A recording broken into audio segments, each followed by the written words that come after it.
As the countdown continues for ahead of the 2027 pressure and all of the other elections, it's clearly unhappy with another dent on effort at securing the nation. With the latest abduction of unspecified number of persons in Niger State, and is now directed the security and intelligence agencies to launch a coordinated rescue operation for the victims. President Bola Tinubu says those who carried out this cowardly attack on defenseless Nigerians are enemies of peace and enemies of humanity who will not go scot-free. I extend my deepest condolences to the families of those who were killed in this barbaric assault and pray that Almighty God grant them eternal rest and grant their loved ones the fortitude to bear this very painful loss. In a statement by Special Advisor on Information, Bayo Onanuga, the President also directed the service chiefs to provide him with regular briefings on the progress of the rescue operation until all those who are abducted are accounted for. And away from that, those who ply the very dilapidated Benin-Agbor highway have now been assured of remedial intervention as the federal government has ordered a review of the concession agreements on major roads across the country following the worsening condition of the Benin-Agbor Expressway. Mr. Yayi, who is the Minister of Works, gave the directive after inspecting the troubled highway where motorists and commuters have been subjected to days of gridlock and hardship. EDC MD is here with us, and he's skilled, and is willing to also intervene. That we go to Sapele, Benin Road, and we will let him speak. Now, I am very, very disappointed with this concessionaire. I am very, very disappointed, and I offer apologies. I take full responsibility for the misdeeds and for the destruction of public assets. Because I have the bill of quantities here, I have the conditions of contract here. The Ministry of Work does not allow anybody to remove the asphalt. That is against the policy of the Ministry of Work. I've been here with the governor of the state. And at that time, they started removing the asphalt. We looked at it, and we begged them not to remove this. And each time the Minister of Works instructs them, they will say that they are not independent engineer. It's independent engineer that is. But they have been arrested for destruction of public assets. It has nothing to do with concessioning law or anything. And I'm directing all controllers to arrest any contractor or concessionaire that removes asphalt on our road. This road was not like this before we handed it over. Not like this. And what jargon are you speaking? You are speaking intelligently, telling us about the traffic is built up. Did you not see the woman very well before you decided? Did you not see the road very well before you decided? You went through everywhere to manipulate the process and you got the job. Now you are complaining because you lack technical competence. Very strong words there from the Minister of Works. And there's so many things we can glean from that. That's not our conversation for today. But we hope the remedial measure will be able to allow traffic to ease up because people have gone through hell and warm waters on that road. Let's talk about politics and the politics based on issue, which is very exciting this season, by the way. The former Vice President and candidate of the ADC, Atiku, is standing firm on his economic position on removing fuel subsidy as the election comes closer. The former Vice President has argued that the removal of fuel subsidy has driven more Nigerians into poverty. So he says he's going to restore fuel subsidy through targeted petroleum production, production subsidy. So many Nigerians have been calling me to say that, you know, one of my press aides had contradicted me in my policy statement as far as subsidy is concerned. I want to repeat categorically that what I said, I will return subsidy, I will. And Nigeria is rich enough to look after the welfare of its citizens.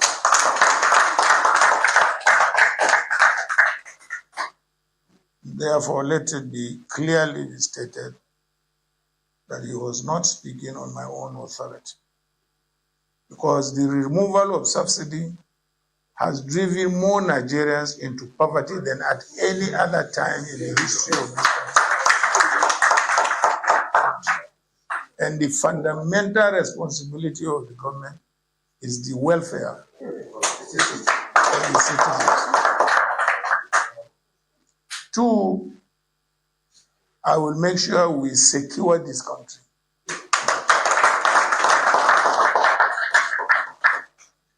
We are competing with thieves.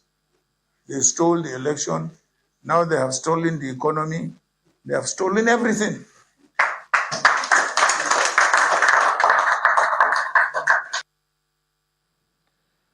Well, so that is the former vice president and also the candidate of the ADC, doubling down on his position to bring back subsidy no matter whose ox is gone. So we have options now as citizens. Do you want it? Don't you want it?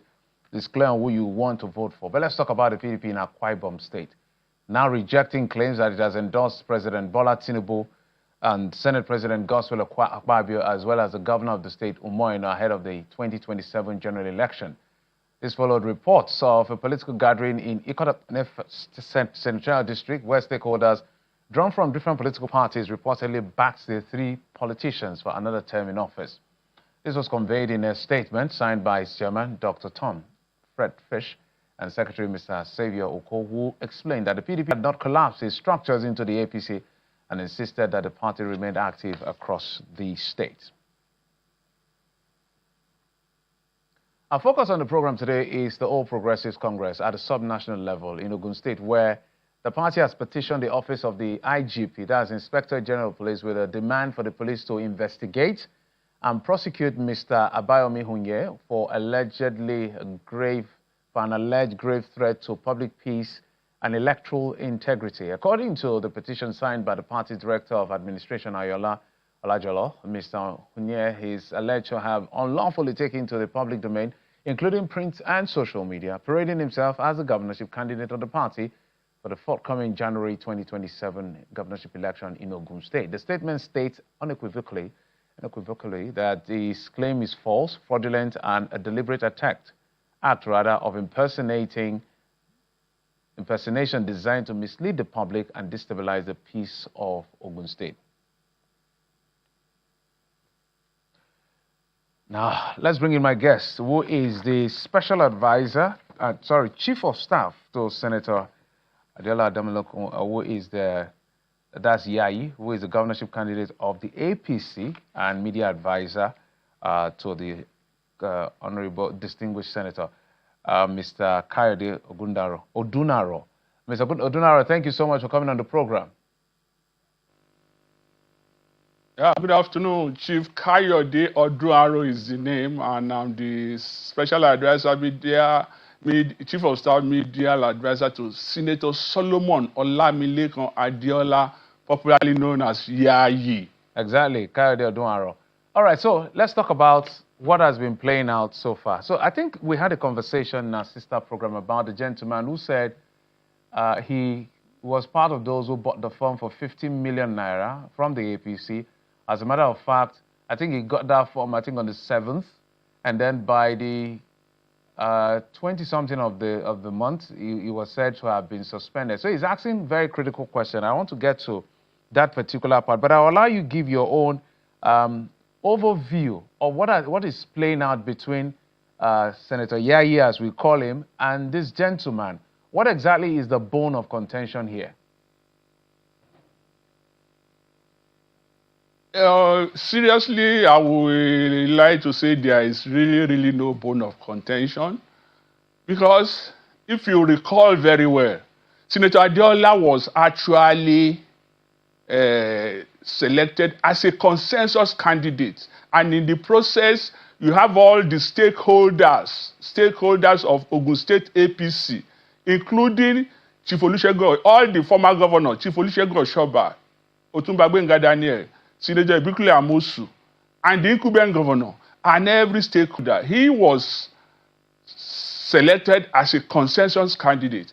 And apparently, all the other candidates, all the other aspirants at that point that showed interest and were present at that meeting, including Boyega Nosiri Siaka, Abiodun Akinlade, Senator Iyabo Obasanjo, Mr. Tunde Lemon, Honorable Kayode Amusho, all of them were present in the meeting, and these are serious stakeholders in the race for governorship.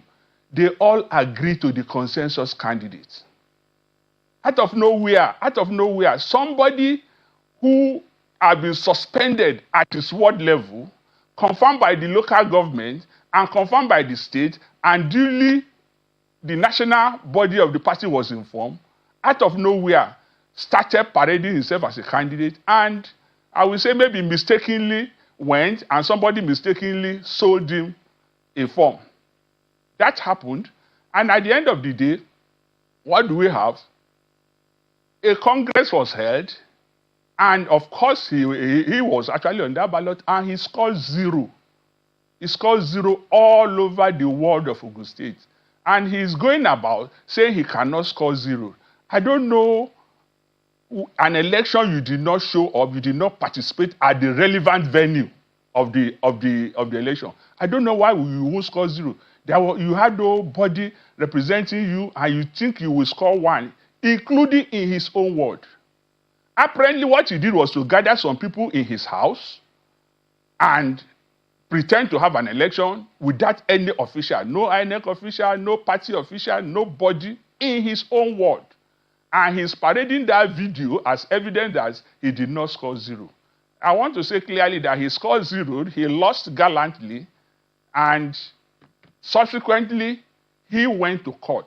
We are in court. But the issue that now arises that is now going about media houses is that he actually went ahead to grant interview or press conference, maybe in his house, where he now nominated a deputy governorship candidate. Mr. Duaro, so and I don't. Just hold on, sir. Just a moment. So we're going to go for a live coverage of an event that we're covering in Rivers State. But let me ask you this before we go there. The fact that he's mentioned that how can you suspend him on the 7th when he bought it form on the 28th? We're going to go back to that conversation. And whether or not he's allowed to vote in his own primaries if there was no consensus in terms of complete agreement. Because the law is very clear that if one person disagrees on consensus, you must go to the ballot out, and whatever comes out of it comes the way forward. But we'll be going live to just going live to Rivers State for the continuation of commissioning of project by the Rivers State government in Port Harcourt, the state capital, but that will be happening only on our DSTV platform. So on our DSTV platform, we'll be going for the live coverage, channels live coverage of the project commissioning in Rivers State under the Similar Fubara administration. Mr. Adonro. So I did raise the point about him because I read a few things. I think I heard him yesterday. He said, I know you mentioned it in passing, but I don't want it to slide because I don't think APC is a careless party not to know that this man has been suspended and then to talk of selling him forms. So we need clarity on that. And whether or not he's allowed to participate, he's allowed to vote in the primaries election as a candidate or as an aspirant, my apologies. Yeah, of course, as an aspirant in a race, or even as an ordinary party member, yeah, he can vote for himself in his own primary. That is clear enough. So how did he score 0 if he voted for himself? I mentioned it earlier to you that this is a man who went to his bedroom to conduct an election for himself. There is designated venues for primary elections. There are designated venues for primary election. You recall what happened during the election of Senator Saraki? Some people were in international conference center saying, look, trying to vote, while the real election for Senator Saraki as Senate President took place in the chamber of the Senate. What happened? They cannot record any score for anybody who did not participate in the right place with the right officials. My apologies. That was what happened to him. Without speaking for him, it's difficult and almost not making common sense that somebody of that status, who has the ability to cover 50 million, who has been a member of the party for 20 years, who went to buy form, will not know the venue of his own election to contest with whoever he's contesting with. Whether he wins or not, it's a different kettle of fish. I'm doubling down on the zero he scored, because that's a critical point. How can he not know the venue or where he's supposed to vote? I mean, maybe you did not really know the character of the person of Abayomi. This is a serious political negotiator. He did it during the time of Amosu. He did similar thing during the time of Prince Abayomi. And now again, he wants to do it with Yayi. And in all these instances, all he's looking for is an appointment. If you don't know, this is a man who actually went to place an advert seeking for an audience with the president on this matter. He's just about to negotiate an appointment for himself. He did it under previous administration. So sincerely, his character and his person, if he says he's been in the party for so long, he should know where the venue of, in his own word. We have party member. It was his own party in the Tube ward that suspended him. So can he tell me any member of the executive of the party in his own ward in Tube that were in the place he said he voted? Yeah, Mr. Adora, he should mention just one person so that we know that he was at the right place. All right, Mr. Adora, let's expand the conversation. Since it's a matter in court, so that we're not charged for contempt and we're not saying anything that is prejudicial, let's talk about the bigger picture. Yayi as governorship candidate of the party, it looks like there's is it a bit of a running battle about his candidacy? Besides Mr. Hunye, there's a Yabo Obasanjo who had also left the party to go back to the PDP where she came from. I know that former Governor Benga Daniel is super unhappy about how he was treated because, of course, the ticket has gone to the governor of the state. And then I don't know whether Bukola Amosu is on the same page with Yayi in this. So what is the plan to bring everybody under one umbrella? Because these are not names you can actually ignore. Please, apparently there are a lot of speculation out there, and it will be good that the media will not be going about with speculations. Sincerely, Iyabo Bello Obasanjo was actually at the consensus, and there were issues, according to her, which we will not really like to go into. Now, from being a governorship aspirant in APC, he went to PDP, not to contest for governor, to be a senatorial aspirant. So I don't think there's any issue or any crossing point between him and Yayi at this point. He should face his Ogun Central senatorial battle, which is in front of her. And then if you come to the issue of Otumba Gbenga Daniel, Senator Bikule Amosu, to my knowledge, I'm not aware in any public domain that Senator Gbenga Daniel is expressing dissatisfaction openly. He's actually 100% in support of Senator Solomon Adiola. There are viral videos of him saying that if there's anything more than consensus for Senator Adiola, he will definitely subscribe to that. The same thing with Senator Bikule Amosu. So the issue of people trying to say, oh, there is disaffection in APC because some people don't get ticket, I think that is just a narrative that some people want to say. You're a politician. Completely facing my apologies. You're a politician. You're an advisor and chief of staff to the distinguished senator. Wouldn't it be? Are you not making this too simplistic? Because this is politics. The man wanted to go for Senate. Let me double down on just one person. Let me just stay on one person, Benga Daniel. In fact, he was very unhappy. I don't think he even participated in the primaries because he felt like they didn't even want him in the first place. And you think he's going to give his all and his foot soldier to the cause of Yayi in this particular election? Is that what you're saying? No, what I'm saying is that this is politics. What happened, like as you narrated, happened. Have you asked yourself what has happened after that? A lot have happened after that. The senator himself, the Senator Solomon Adele, have reached out to Senator Otunbagbenga Daniel. He has reached out to Senator Ebikule Amosu. So if something happened, yes, or in the game of politics, there will be winner, there will be loser, really. So if somebody is unhappy and he's appealed, and in his own wisdom, he now decided to let the sleeping dog lie. The Senator Benga Daniel has said, the Presidential Campaign Council, showing that he's a true party man.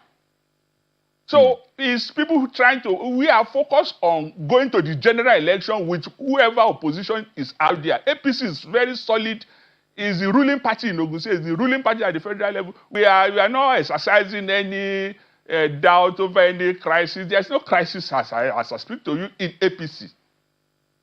Okay, so let's do a bit of a regional mapping. I'm trying to look up a few things. So let's do a bit. So if let's begin with Ogun State. What do you think is going to play out with the votes for the president in Ogun State in 2027? Wow, for Ogun State, I think the president is going to perform very, very well. For the simple reason that he has done quite a lot of things that Ogun State people are appreciative of.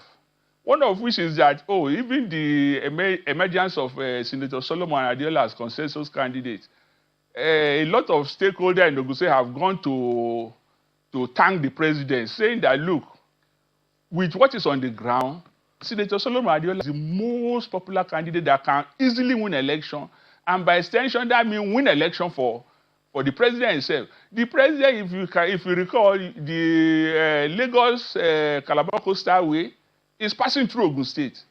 Badagry-Sokoto Highway is passing through Ogun State. These are all ongoing projects that is impacting economically on the state of Ogun.